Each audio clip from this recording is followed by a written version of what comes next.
Hey guys, what's up? So, previous chapter we saw how our ankle mobility and the tiptoes can actually join forces to give you more mobility ranges where you can access to more advanced exercises and also to adapt it to the tree.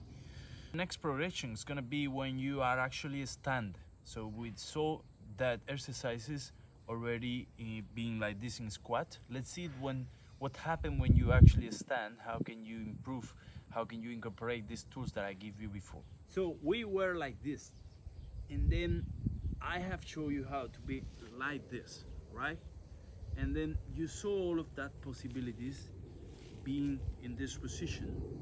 I want you to now stand up towards this position. You're gonna bring a little bit down your weight to this knee bending. So you're gonna bend a little bit your knees.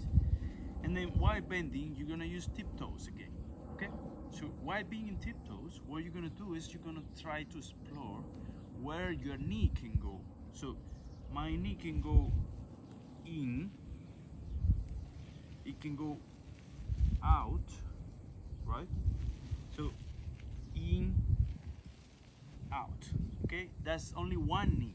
Then the same with the other knee, out, in, out, in, okay? In, out, okay? So the thing is, you want to put the things together. Now let's say the two knees move together. So in, out. If you want to overdo it or search for weird angles, you go even more. And then you start to go down as well. So in, completely, you go back. This exercise can be really overloading your knees at some point. It's good to strengthen up, but if you have an injury already, you might be extra careful about how do you feel while doing this.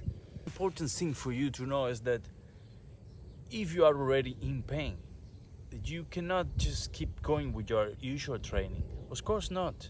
So if you do that, it's like you are not respecting yourself. You're not hearing what your demands are. So you have to rest. Yes, this is not a passive rest. You're gonna do things. You're gonna try and keep on with your usual life, but try not to go for the extreme things until you recover. Slowly recover while doing things is that active recover. Even if you are not injured, you have to be careful to not overload your knees. Now let's talk about the second element, and it is called the center of mass. You hear well, the center of mass. This is exactly what you want to achieve, that type of sensitivity where you are able to tell yourself where is your center of mass while moving, because it's gonna be all the time moving. It's like that part of your body that is like that point where everything is in balance. Yes, if you move slightly to the left, that point is also moving as well. So overall, when I'm flexing my knees, when I'm working with the two hemispheres of my body, I want to keep a track what is the center of mass of my body, so I can align it with the gravity, which is going like vertically down, and then my whole body will be better balanced, so my knees don't overload one or another, but both at the same time take, they kind of share the load. And we're gonna try and keep our center of mass in place, and just by flexing our tiptoes, keeping our hip in place, we're gonna try and completely squat, touch, and come back. Now there is two ways of doing this, in the sense that one way can be like extremely strength type, the other way where you can actually take help from flexing your hip. So one way is really like a more advanced, and the other way is gonna be like for you to start. Let's say you don't have the strength, or you don't know that if you have the strength to go up in the first place, so you're gonna start from the negative. So from up down. So you're gonna start like this. From here, very carefully.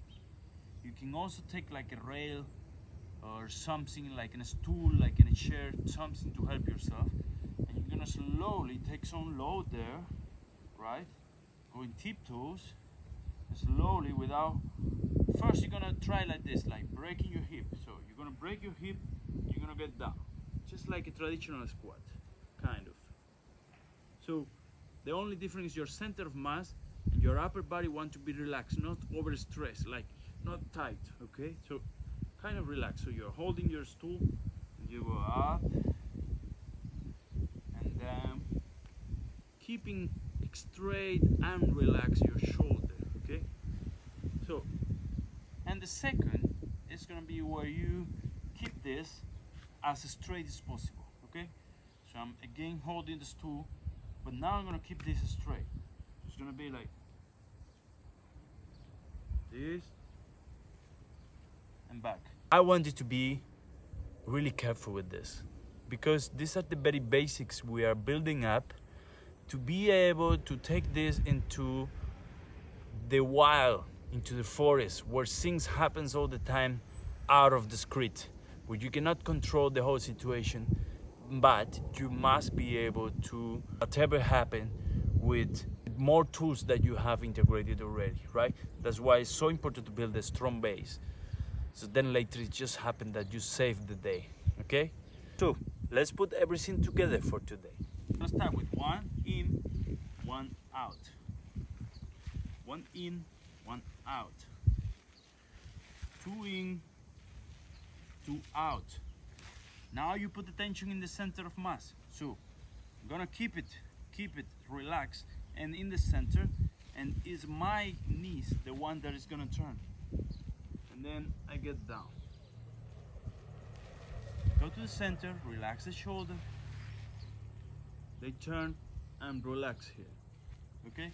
I come back. This is the first one. And then we're gonna get like the second one we said, where our tiptoes, and this is relaxed, and we just get down, come back. You can even sit on your heels.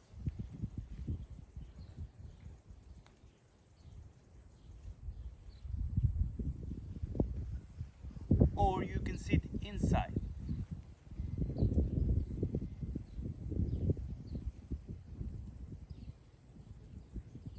Okay? And the last one, where you keep this straight. It's more like advanced type.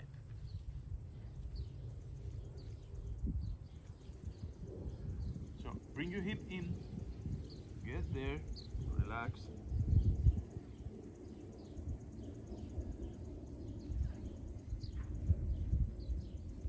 Thank you for watching. I will really appreciate if you take your time to subscribe, to share this content. It is a free content, and I really get excited if you guys help me to share this. And with all this view and all this sharing and all these comments, I get kind of motivated to keep going. So let's keep going together.